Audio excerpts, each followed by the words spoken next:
some news surrounding One Punch Man Season 1. Not really.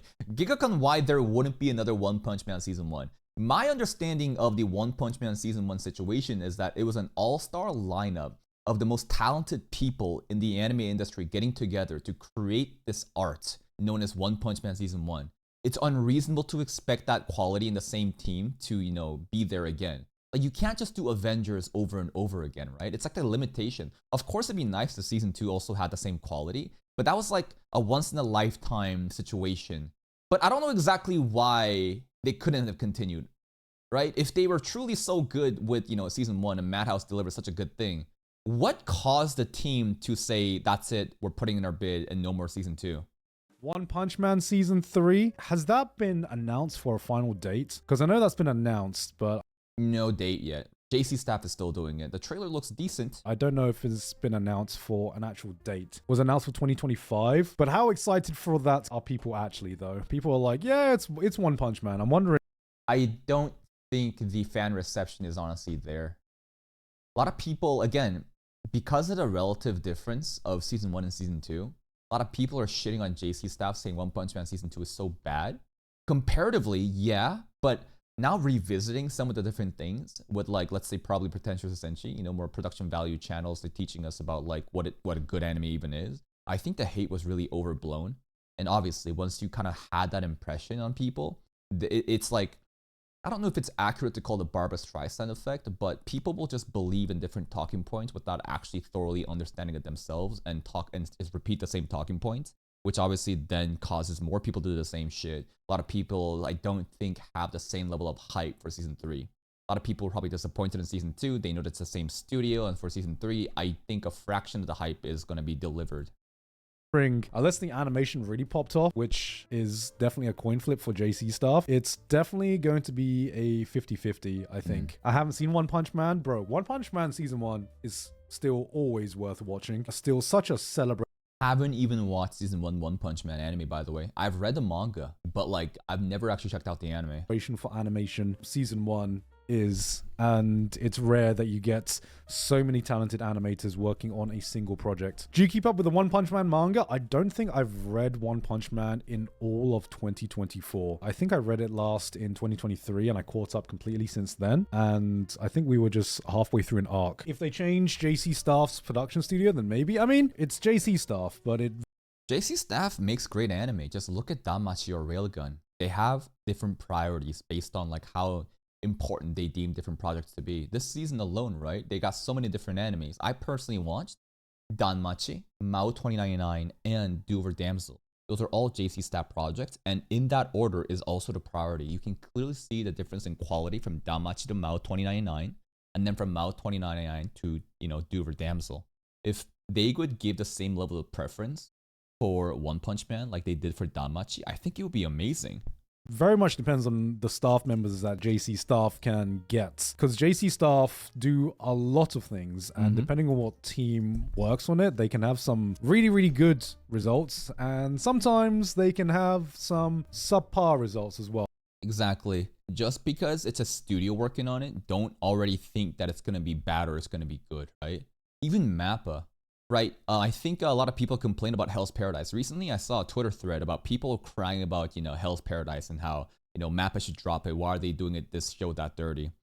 And I realized that, like, I guess Mappa doesn't deem, Hell's Paradise to be like a S tier priority. They have obviously, different teams working on less important series to them. So again, you got to look at like, what is the team working on? Which team, who are the talents of that studio, right? That's actually working on that anime. And then if you can trace back, right? If you can trace back and think about like, okay, well, this anime that we're about to watch, for example, Zenshu is being done by Mappa. Everyone is glazing it because it's Mappa. The trailers look very good. But Senshi let me know that the team working on Zenshu is actually the same team that worked on, let's say, Campfire Cooking in Another World.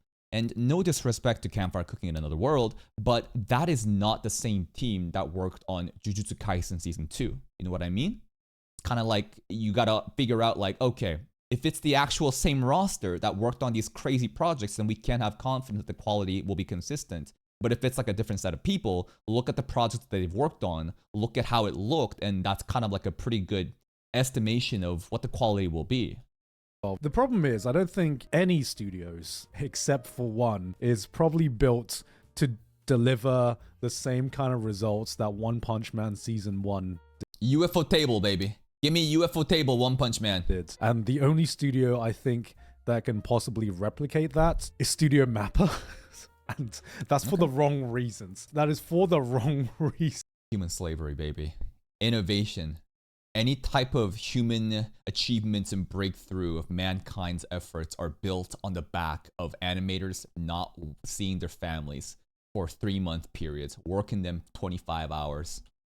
Man, that is for the completely wrong reasons. L take? No, it's not an L take, because the only reason why One Punch Man Season 1 popped off wasn't because of Madhouse. You don't understand. No, it's everyone that decided to work on it together.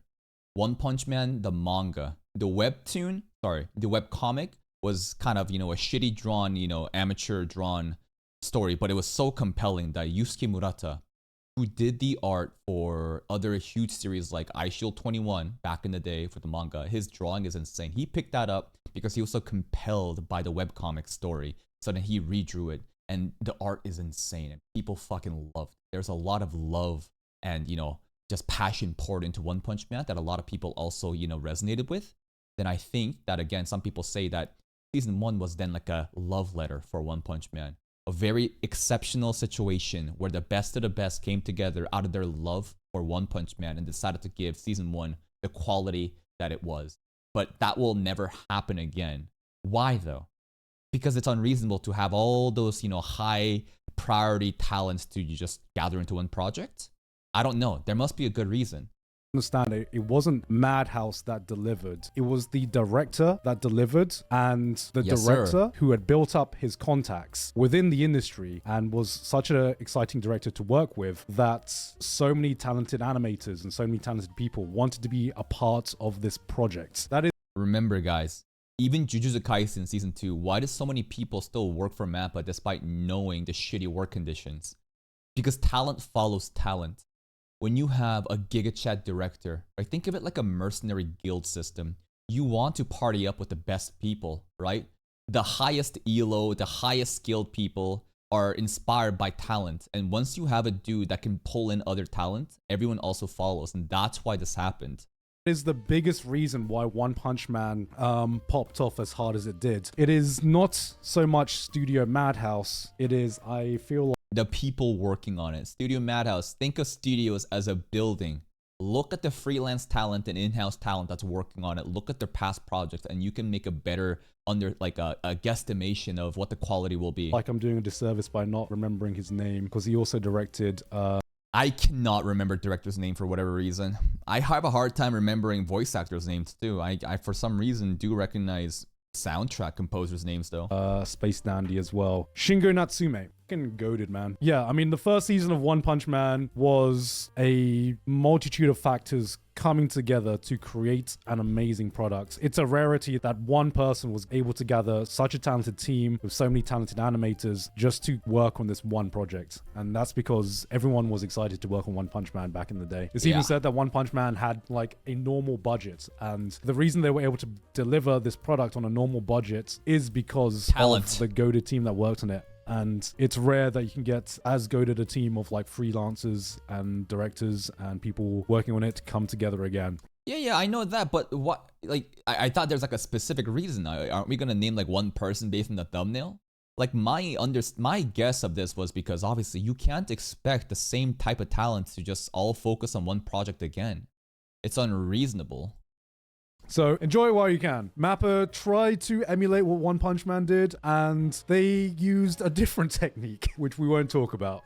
Human slavery.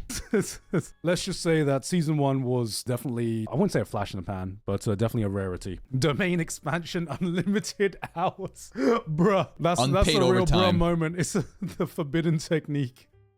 Domain expansion, unpaid overtime. I got fucking baited by this thumbnail, SleepyClips. What the hell, bro? I thought there was like an actual one person that caused drama that prevented season 2 to have the same production staff, but that's pretty much it. Season 1 was a love letter to One Punch Man. It was a passion project that everyone respected. The best of the best came together to work on it together, thanks to that one director pulling all the people in. And season 2, you can't just always keep having this shit. I guess they decided, you know, season 1 we already nailed it. Season 2, JC staff can handle it. And I think that JC staff, based on the clips that I've seen, like, it doesn't look bad, but obviously, comparatively, relative to what you've seen, you're gonna obviously think that it's worse. And I think the hate was overblown, and it's kind of like caused a very bad reputation of One Punch Man the anime. So season 3, we'll see where it goes, man. We'll see where it goes. I don't know what to exactly do about One Punch Man the anime either, because I've already read the manga. But when the time comes, maybe we can react to it. Here's a link to the video. Please go check out Mr. SleepyClips channel. Go like it if you did. I'll see you next time.